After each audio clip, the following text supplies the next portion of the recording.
যদি যাই হযরত হুসাইন রাদিয়াল্লাহু তাআলা আনহুর ঘটনার মধ্যে, হযরত হুসাইন রাদিয়াল্লাহু তাআলা আনহুর ওফাত হয় 61 হিজরিতে। বাকি ষড়যন্ত্র কিন্তু অনেক আগ থেকেই চলতেছে, আর ষড়যন্ত্রকারীরা হচ্ছে ওই কুফার সাবেঈ গোত্রের লোকেরা। কুফার সাবেঈ গোত্রের লোকেরা যারা শুধুমাত্র হুসাইন রাদিয়াল্লাহু তাআলা আনহুকে নিয়ে ষড়যন্ত্র করেনি, তারা যখন হযরত ওসমান রাদিয়াল্লাহু তাআলা আনহু খেলাফতের মধ্যে ছিলেন, তখন আলী রাদিয়াল্লাহু তাআলা আনহুর কাছে গিয়েও যেই কথাগুলো তারা হযরত হুসাইন রাদিয়াল্লাহু তাআলা আনহুকে বলেছে, সেম কথাগুলাই তারা আলী রাদিয়াল্লাহু তাআলা আনহুকে গিয়ে বলেছে। তারা গিয়ে বলেছে, ওসমান কেন খেলাফতে থাকবে? আপনি হচ্ছেন নবীর পরিবারের লোক, আপনি হচ্ছেন নবীর পরিবারের লোক, আপনি থাকতে ওসমান কেন খেলাফতে থাকবে? তো এই প্যাচটা তারা আগেও লাগাইছে। তারপরে সুন্দরভাবে খেলাফত চলে আসতেছে। তো হযরত হাসান রাদিয়াল্লাহু তাআলা আনহুর কাছে যখন খেলাফত চলতেছিল, তো তখন তিনি তার খেলাফত চলাকালীন অবস্থায় তার খেলাফতের দায়িত্বটা তিনি হযরত মুআবিয়া রাদিয়াল্লাহু তাআলা আনহুর কাছে অর্পণ করে দেন। হযরত মুআবিয়া রাদিয়াল্লাহু তাআলা আনহুর কাছে অর্পণ করে দেন। এটা হচ্ছে 41-42 হিজরির ঘটনা। তো হযরত হাসান রাদিয়াল্লাহু তাআলা আনহুর ওফাত হয়ে যায় 49 হিজরিতে। কত হিজরিতে? সবাই একটু খেয়াল করে শুনবেন, মাঝখানে খালি জায়গা যা আছে পূরণ করে বসে। হযরত হাসান রাদিয়াল্লাহু তাআলা আনহুর ওফাত হয় কত হিজরিতে? 49 হিজরিতে। এই 49 হিজরিতে আবার ওই সাবেঈ গোত্রের লোকেরা হযরত হুসাইন রাদিয়াল্লাহু তাআলা আনহুর কাছে এসে কান পড়া দিতে থাকে যে কি ব্যাপার, হাসান রাদিয়াল্লাহু তাআলা আনহুর ওফাত হয়ে গেছে, আপনি নবীর নাতি থাকতে মুআবিয়া কেন খেলাফতের দায়িত্ব পালন করবে? এভাবে কান পড়া দিতেছে। কিন্তু হুসাইন রাদিয়াল্লাহু তাআলা আনহু তো হক বাতিলের পার্থক্য তার মানে তার সামনে দৃশ্যমান, তার সামনে দৃশ্যমান। তিনি দেখলেন না, এরা তো আমাকে ফুসলাইতে চাইতেছে, হযরত মুআবিয়া রাদিয়াল্লাহু তাআলা আনহুর ব্যাপারে ফুসলাইতে চাইতেছে। তো হুসাইন রাদিয়াল্লাহু তাআলা আনহু বললেন, খবরদার, খবরদার, এই ব্যাপারে এরকম কোন চিঠি তোমরা আর আমার কাছে লিখবা না। কারণ হযরত হুসাইন রাদিয়াল্লাহু তাআলা আনহু ছিলেন মদিনাতে, আর এই চিঠিগুলো আসতো কুফা নগরী থেকে। চিঠিগুলো কোথা থেকে আসতো? কুফা নগরী থেকে। তো হযরত হুসাইন রাদিয়াল্লাহু তাআলা আনহু হুঁশিয়ারির সাথে বলে দিয়েছেন, এরকম কোন পত্র, এরকম কোন চিঠি তোমরা আর আমার কাছে লিখবা না। তো হযরত হুসাইন রাদিয়াল্লাহু তাআলা আনহু যখন এরকম কড়া হুঁশিয়ারি দিয়ে দিয়েছেন, বাস মুআবিয়া রাদিয়াল্লাহু তাআলা আনহু খেলাফত চলাকালীন অবস্থায় আর কোনো কথা উঠে নাই, আর কোনো কথা উঠে নাই। হযরত মুআবিয়া রাদিয়াল্লাহু তাআলা আনহু 60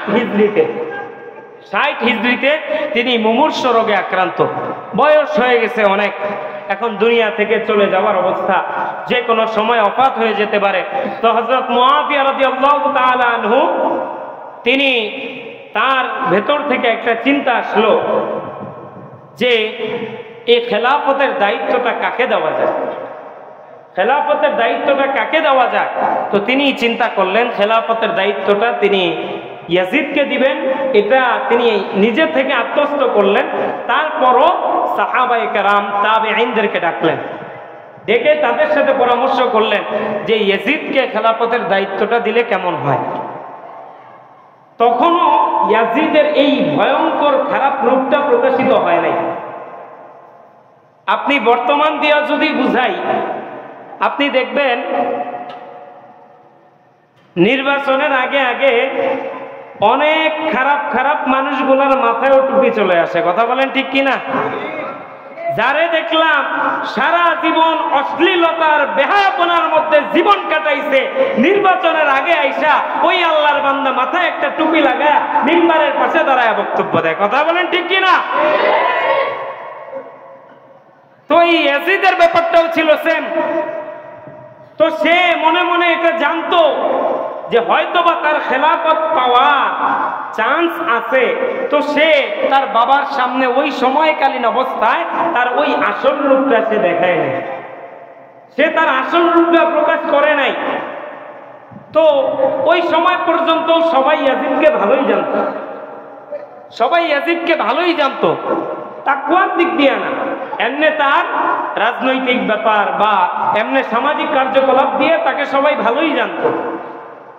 কিন্তু তো এই চিন্তা তখনও পর্যন্ত কারো সামনে সে নেগেটিভ রেজাল্ট পায় নাই। তো যখন ওই অবস্থায় সাহাবী এবং তাবেঈনদেরকে নিয়ে হযরত মুআবিয়া রাদিয়াল্লাহু তাআলা আনহু পরামর্শ করলেন যে এই খেলাফতের দায়িত্বটা ইয়াজিদকে দিলে কেমন হয়, তখন সবাই পরামর্শ দিলেন, হ্যাঁ ইয়াজিদকে তো দেওয়াই যায়, ইয়াজিদকে দেওয়াই যায়। ওই এলাকার যারা ছিলেন তারা বললেন তো ইয়াজিদকে দেওয়া যায়, সমস্যা নাই। তো হযরত মুআবিয়া রাদিয়াল্লাহু তাআলা আনহুর 60 হিজরিতে ইন্তেকাল হয়ে গেল।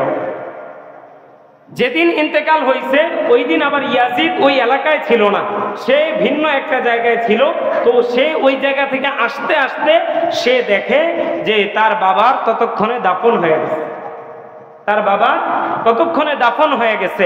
এবার লোকমুখে সে শুনতে পাইল তার বাবা ওসিয়ত করে গেছে যে তার পরবর্তী খলিফা হবে ইয়াজিদ।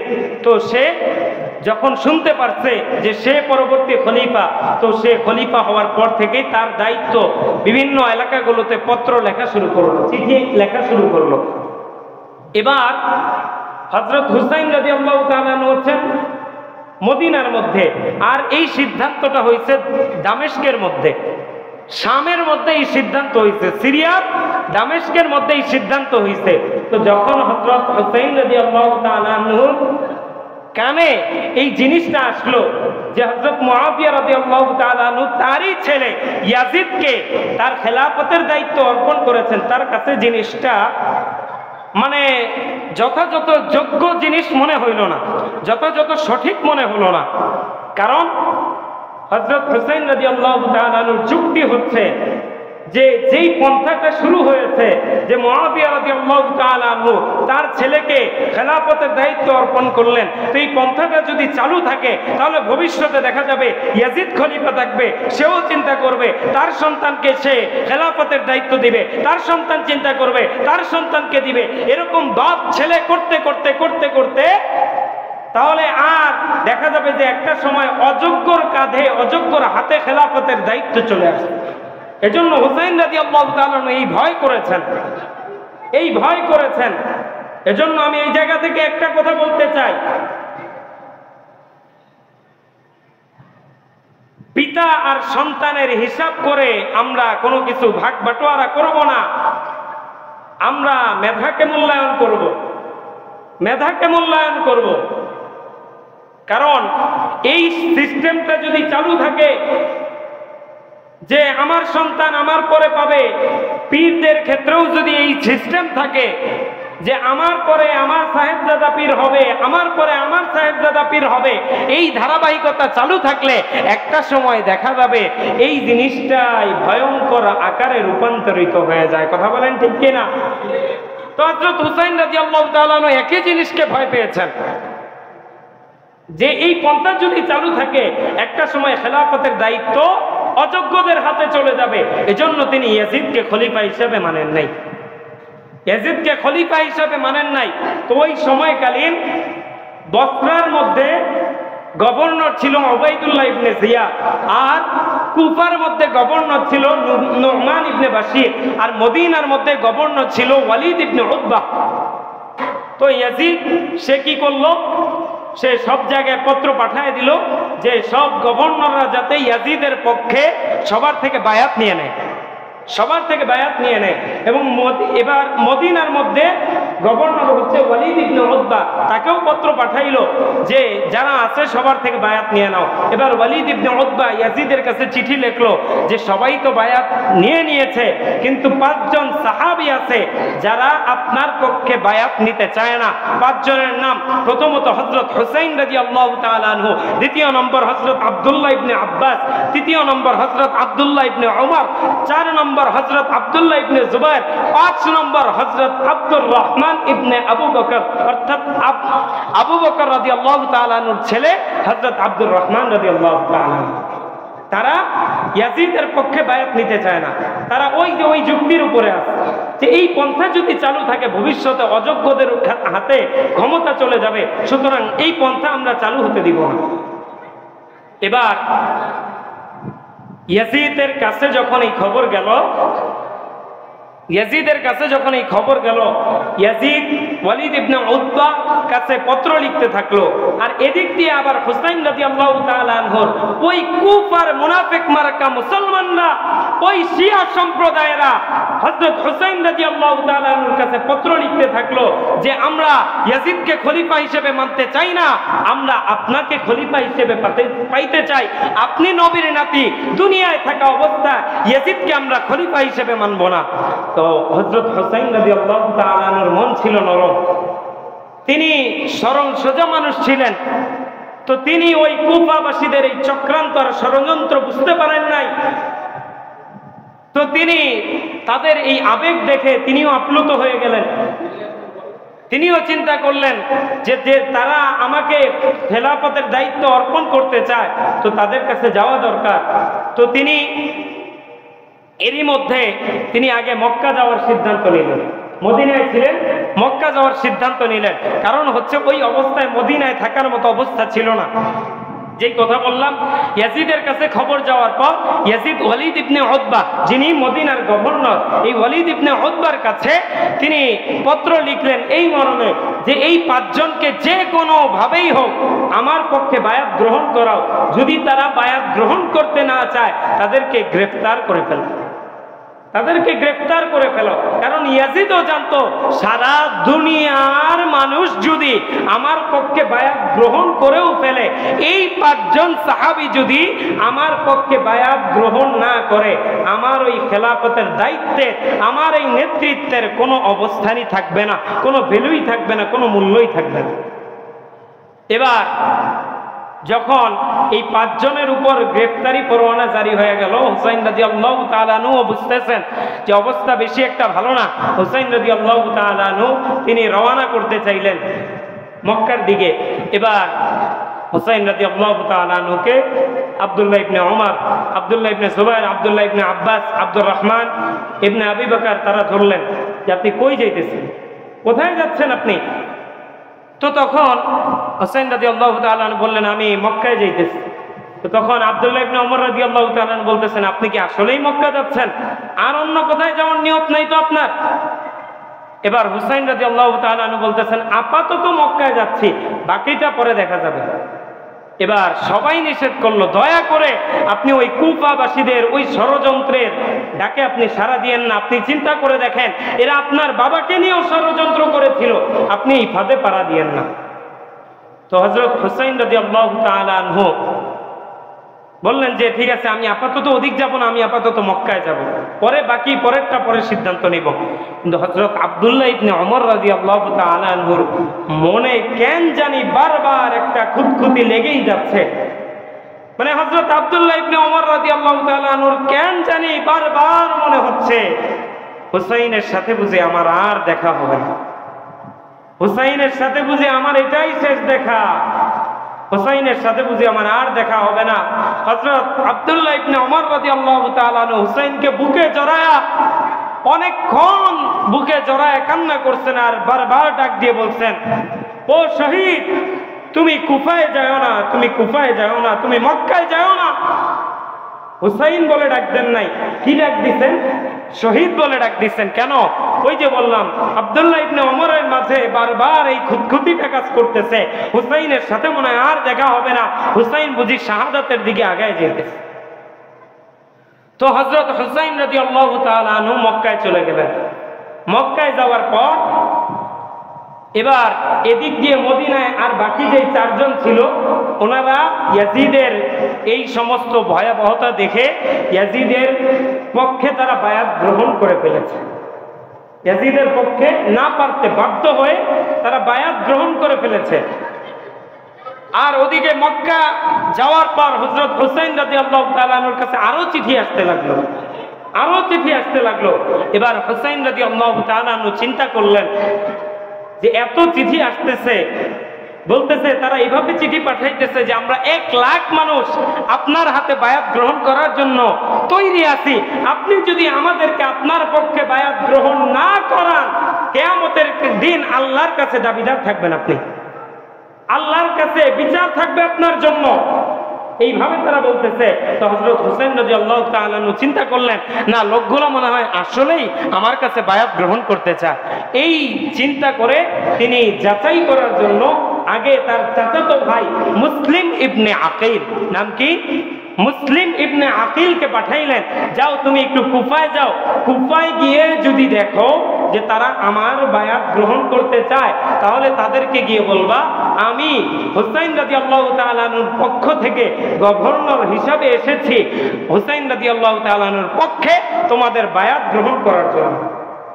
এবার মুসলিম ইবনে আকিল চলে গেলেন কুফায়। মুসলিম ইবনে আকিল চলে গেলেন কুফায়। এবার আর এদিক দিয়ে ইয়াজিদ চিন্তা করলো, ওই সময় কুফার গভর্নর ছিল নু'মান ইবনে বাশির। আমি আগেই নামগুলো বললাম, নামগুলো একটু স্মরণ রাখেন, আলোচনা বুঝতে সহজ হবে। আমাদের এগুলা শুধু সুরে সুরে তালে তালে শুনে গেলাম এরকম না, এই ঘটনা শুনবো, ঘটনা থেকে শিক্ষা গ্রহণ করব, ঠিক না? তো ওই সময় কুফায় গভর্নর ছিল নু'মান ইবনে বাশির। আর নু'মান ইবনে বাশির রাদিয়াল্লাহু তাআলা আনহু তিনি অত্যন্ত ভালো মানুষ ছিলেন, তিনি অহেতুক কারো উপর জুলুম করতেন না। তো ইয়াজিদ চিন্তা করলো, এই নু'মান ইবনে বাশির যদি কুফার গভর্নর হিসাবে থাকে, তাহলে হুসাইনের বিপক্ষে আমি আহামরি কোনো কাজ করতে পারবো না তার মাধ্যমে। তো সে কি করলো, নু'মান ইবনে বাশিরকে গভর্নর থেকে পদত্যাগ করায় দিল, সরাইয়া দিল। আর ওবাইদুল্লাহ ইবনে জিয়াদ, ওবাইদুল্লাহ ইবনে জিয়াদ যে কিনা ছিল বসরার গভর্নর, যে ছিল বসরার গভর্নর, তাকে দুই এলাকার গভর্নর বানায় দিল। বসরার গভর্নর তো সে ছিলই, পাশাপাশি কুফার গভর্নরও সে বানায় দিল।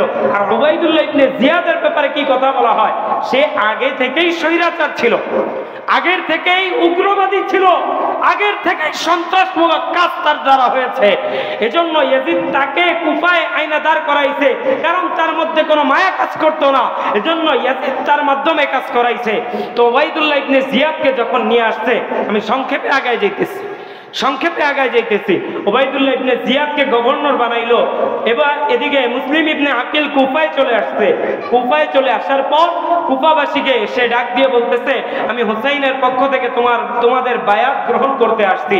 তো ওই মুসলিম ইবনে আকিলের হাতে হুসাইন রাদিয়াল্লাহু তাআলা আনহুর পক্ষে 12,000 কুফাবাসী তারা এক বৈঠকে বায়াত গ্রহণ করছে, এক বৈঠকে বায়াত গ্রহণ করছে। দয়া করে এই জায়গায় সুবহানাল্লাহ বলবেন না, সুবহানাল্লাহ বলবেন না, কারণ হচ্ছে এরা আসল বায়াত গ্রহণ করে নাই। সামনের ঘটনাতেই বুঝতে পারবেন, এরা কোন বায়াত গ্রহণ করছে। তো এবার ওই মুসলিম ইবনে আকিল সে তো পলায় আইসা তাদের কাছ থেকে বায়াত গ্রহণ করছে। বায়াত গ্রহণ করে এখন থাকবে কই? এখন যদি ওবাইদুল্লাহ ইবনে জিয়াদ জানে যে ইয়াজিদের বিপক্ষে গিয়ে মুসলিম ইবনে আকিল এখানে আইসা হুসাইন রাদিয়াল্লাহু তাআলা আনহুর পক্ষে বায়াত গ্রহণ করতেছে, তো জায়গায় শেষ করে ফেলবে। এবার মুসলিম ইবনে আকিল তিনি পলায়া থাকলেন। তো পলায়া আশ্রয় নিলেন কই? ওই এলাকারই একজন মহিলার ঘরে, যার নাম হচ্ছে হানি ইবনে উরওয়া। নাম কি? হানি ইবনে উরওয়া। এই হানি ইবনে উরওয়ার ঘরে তিনি আশ্রয় নিলেন। এবার আশ্রয় নেওয়ার পর ওবাইদুল্লাহ ইবনে জিয়াদের কানে কিভাবে জানি চলে গেল যে মুসলিম ইবনে আকিল হুসাইনের পক্ষ থেকে যে দূত হিসাবে কুফায় এসেছে, সে হানি ইবনে উরওয়ার ঘরে আশ্রয় নিয়েছে। তো এবার ওই হানি ইবনে উরওয়াকে ওবাইদুল্লাহ ইবনে জিয়াদ সে আটক করে ফেলেছে। এদিকে মুসলিম ইবনে আকিল যখন ব্যাপারটা জানতে পারলো, সে চিন্তা করলো, আমি যার ঘরে আশ্রয় নিলাম তাকে ওবাইদুল্লাহ ইবনে জিয়াদ ধরে নিয়ে গেছে, আমরা তাকে মুক্ত করে নিয়ে আসবো। এজন্য সে কি করলো? এজন্য সে কাজটা করলো হচ্ছে ওই যে 12,000 যেই লোক তারা বায়াত গ্রহণ করছিল, তাদের থেকে 4,000 লোক নিয়ে তারা ওবাইদুল্লাহ ইবনে জিয়াদের ওই কারাগারের উদ্দেশ্যে তারা রওনা হওয়ার পর এবার যখন কারাগারের সামনে গেছে, তখন প্রথমে তো 4,000 লোকই আছে, একটু পরে তাকায় দেখে যে প্রত্যেকের মা বাবা আইসা প্রত্যেককে বোঝায় নিয়ে যাইতেছে, এই চল, এই জায়গায় থাকা লাগবে না, এই জায়গায় থাকা যাবে না, চল চলে যাই। তো প্রত্যেকের মা বাবা প্রত্যেককে নিয়ে যাইতেছে। এরকম ভাবে নিয়ে যাইতে লোক আনছিল কয় হাজার? আওয়াজ করে বলেন, কয় হাজার? 4,000 লোক আনছিল। মুসলিম ইবনে আকিল একটু করে পেছন দিকে তাকায় দেখে লোক আছে মাত্র 500। লোক আছে কয়শো? এজন্যই আগে বললাম যে ওই বায়াতের উপর সুবহানাল্লাহ বললেন না। একটু পরে দেখায় 500, আর একটু পরে দেখে 300, পরে দেখে 50 জন, এরপরে দেখে 30 জন, আর একটু পরে দেখে একজনও নাই, একজনও নাই। এবার মুসলিম ইবনে আকিল হতভম্ব হয়ে গেল, কি ব্যাপার, যাদেরকে সাথে নিয়ে আসলাম একজনও নাই। এখন মুসলিম ইবনে আকিল তিনিও দিশেহারা হয়ে গেলেন, কই যাবেন, কি করবেন, এই এলাকা তিনি চিনেনও না, কার বাসায় যাবেন, কোথায় আশ্রয় নেবেন। এবার হাঁটতে হাঁটতে এক মহিলার বাসায় গেল। মহিলার বাসায় গিয়ে বলতেছে, হাঁটছে তো অনেকক্ষণ, পানির পিপাসা লেগে গেছে। এবার তার দরজায় গিয়ে বসলো, গিয়ে বললো যে মা, আমাকে এক গ্লাস পানি দেওয়া যাবে? তো সে পানি পান করাইলো। তারপরেও তিনি ওখানে দীর্ঘক্ষণ বসেছিলেন। মহিলা বলতেছে, বাবা তুমি তোমার বাড়িতে চলে যাও, এখানে বসে থাকো না। এবার মুসলিম ইবনে আকিল ডাক দিয়ে বলতেছে, মা আমার তো কোনো এই এলাকায় বাড়ি ঘর নাই। তার বিস্তারিত ঘটনা সে খুলে বলল, আমি মদিনা থেকে হুসাইনের পক্ষ নিয়ে এখানে এসেছি, আমার সাথে এই এই ঘটনা ঘটেছে। তো তখন ওই তাওয়া নামক মহিলা তিনি মুসলিম ইবনে আকিলকে আশ্রয় দিলেন একটা গোপন কামরায়। তিনি ওখানে তার খাবার টাবারের ব্যবস্থা করে দেন। এবার রাত্রিবেলাতে ওই তাওয়ার ছেলে ঘরে ঢুকছে, তাওয়ার ছেলে ঘরে ঢুকছে। ঢোকার পর দেখতেছে ওই গোপন কামরার দিকে বারবার মা যেন খানা পিনা পানি টানি এগুলা বারবার নিয়ে যাইতেছে। তো ছেলের একটু সন্দেহ লাগলো, কি ব্যাপার, মা ওদিকে বারবার কই যায়। এবার ডাক দিয়ে বলতেছে, মানে একটু জেরা করলো যে মা ওদিক তুমি কেন যাচ্ছ। মা প্রথমে বলতে চায় না, তারপর ছেলেকে দিয়ে কসম করাইছে, কসম করাইছে যে কেন ওদিকে যাচ্ছ বারবার। ছেলে কসম করছে আমি কাউকে বলবো না। কসম করানোর পর মা বলতেছে যে এমন এমন ঘটনা, হুসাইনের পক্ষে বায়াত গ্রহণ করাইতে আসতে এরকম লোক। এবার ছেলে চিন্তা করে দেখলো, যখন তার নামটা শুনতে পাইলো মার মুখ থেকে, তখন সে চিন্তা করে দেখলো, আরে এই লোকই তো সেই লোক যাকে খোঁজার জন্য ওবাইদুল্লাহ ইবনে জিয়াদ পুরা দেশের মধ্যে ঘোষণা দিয়ে দিছে যে কেউ যদি মুসলিম ইবনে আকিলকে ধরায় দিতে পারে তাকে পুরস্কৃত করা হবে। তো এবার সে চিন্তা করলো, এই সুযোগ তো হাতছাড়া করা যায় না। এবার সে সুন্দর করে গিয়ে ওবাইদুল্লাহ ইবনে জিয়াদের কাছে এই ঘটনা বলে দেন। বিস্তারিত ঘটনা, ওদিক যাব না। তো ওবাইদুল্লাহ ইবনে জিয়াদের কাছে ঘটনা বলে দেওয়ার পর ওবাইদুল্লাহ ইবনে জিয়াদ বাহিনী নিয়ে এই মুসলিম ইবনে আকিলকে ধরে নিয়ে যায়।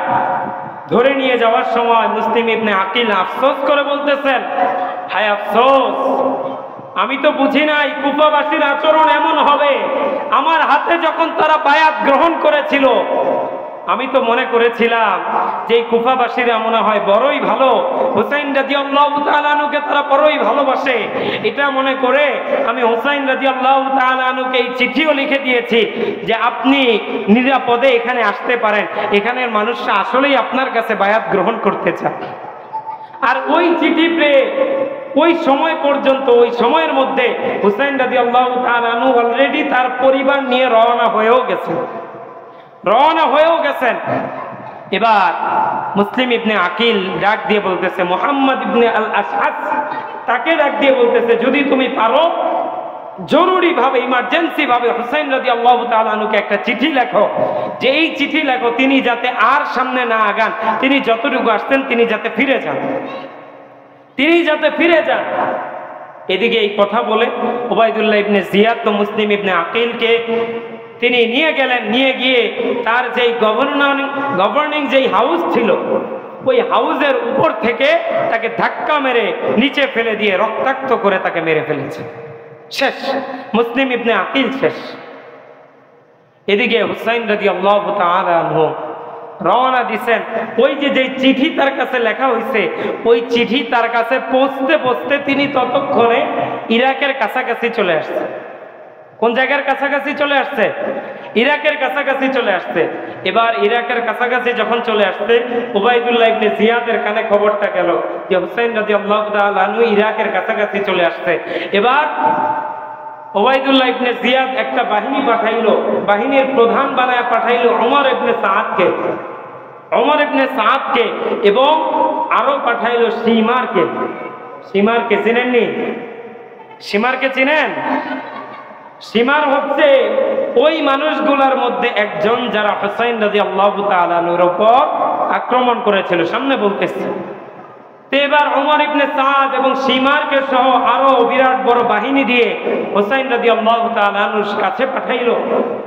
তো হুসাইন রাদিয়াল্লাহু তাআলা আনহুকে তারা গিয়ে গ্রেফতার করে ফেললো, ঘিরে ধরে ফেললো।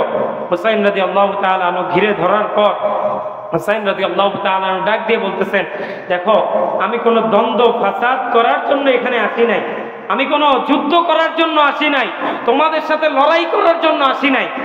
কারণ আগের জিহাদের নিয়ম ছিল, জিহাদে কেউ যদি যাইতো, যুদ্ধে যাওয়ার ক্ষেত্রে কোনো নারী বা কোনো শিশু তারা সঙ্গে নিত না। কিন্তু হুসাইন রাদিয়াল্লাহু তাআলা আনহু তার পুরো পরিবারকে নিয়ে তিনি রওনা করেছেন।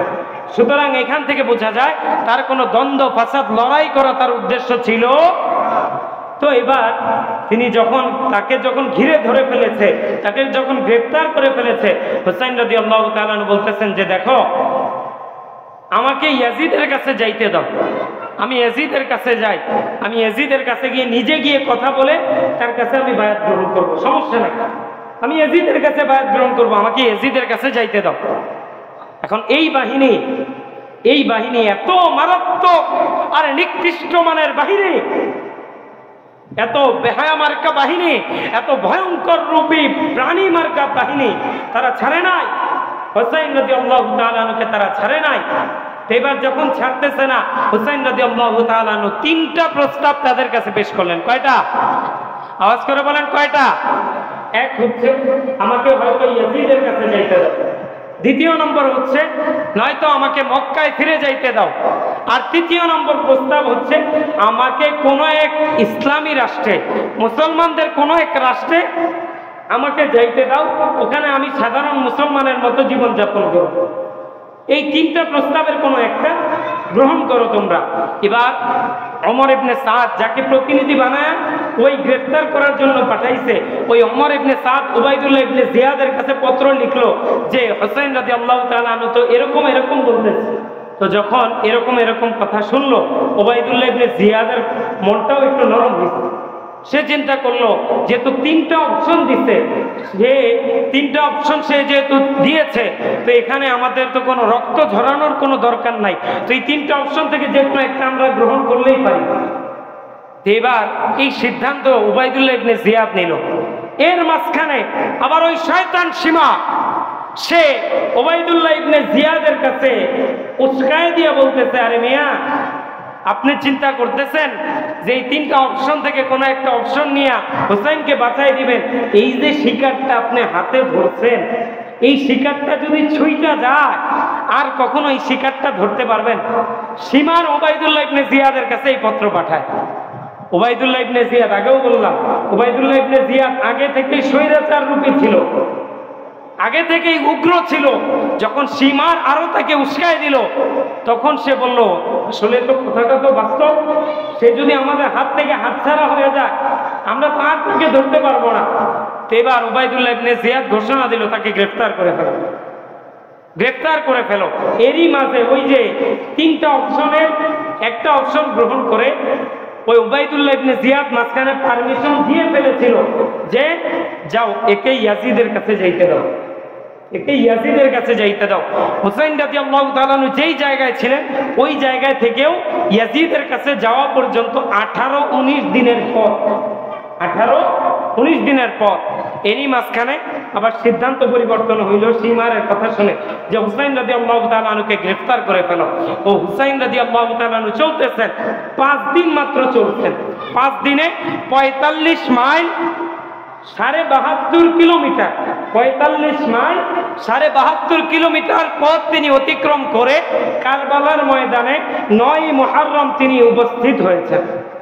9 মুহররম তিনি কারবালার প্রান্তরে উপস্থিত হয়েছেন, আর ওই 9 মুহররম তাকে গ্রেফতার করে ফেলা হয়েছে।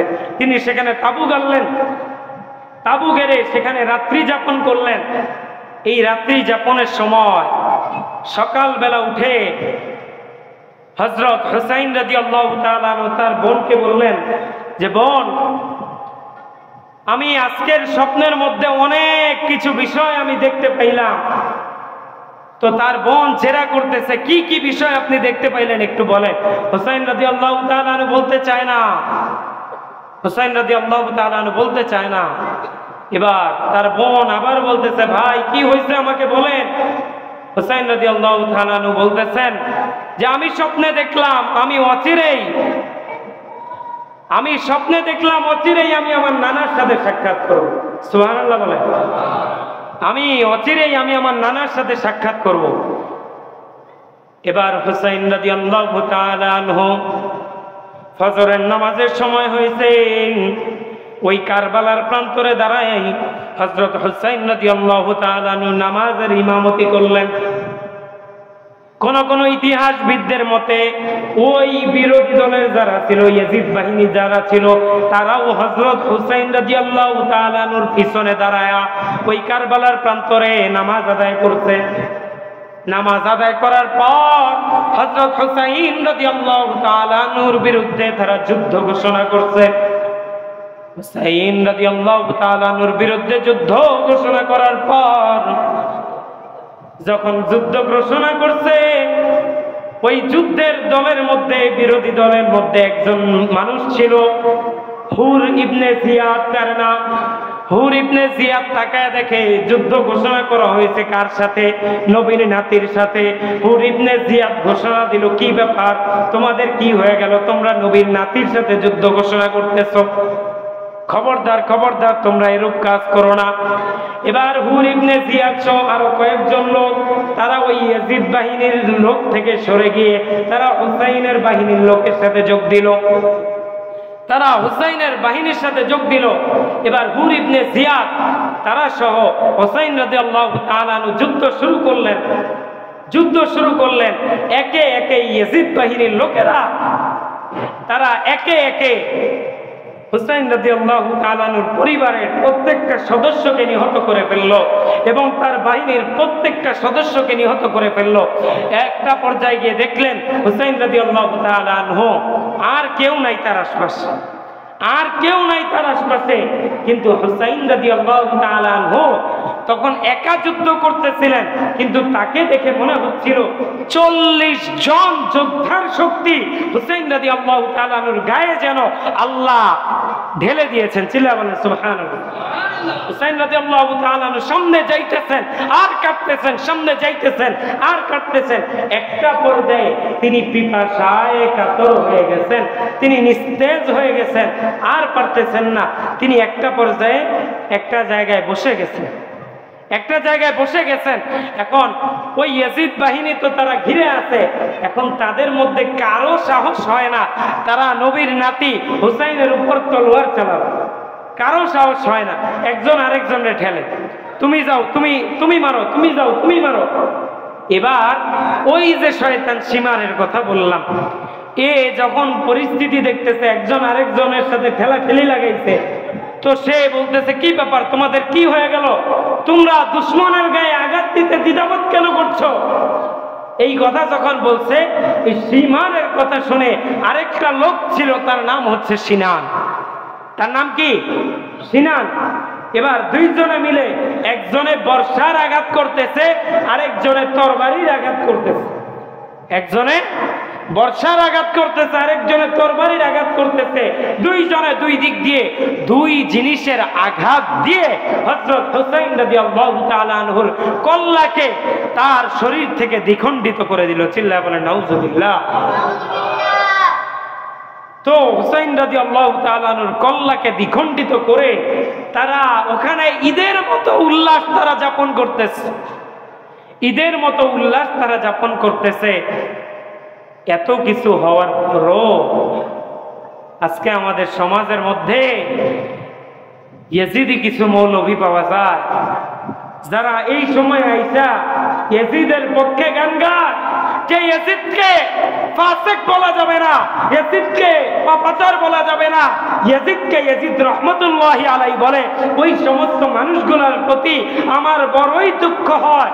আসলে তারা কি হকের পথে আছে, নাকি তারা পথভ্রষ্ট হয়ে গেল, নাকি তাদের চোখ অন্ধ হয়ে গেল?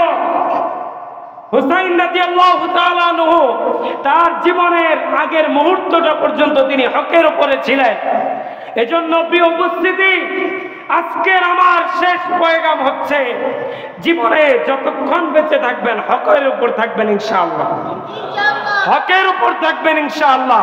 গলায় ছুরি আসবে, বর্ষার আঘাত আসবে, তরবারির আঘাত আসবে, তবুও হক থেকে বিন্দু পরিমাণ নড়বড়ে করা যাবে না ইনশাআল্লাহ।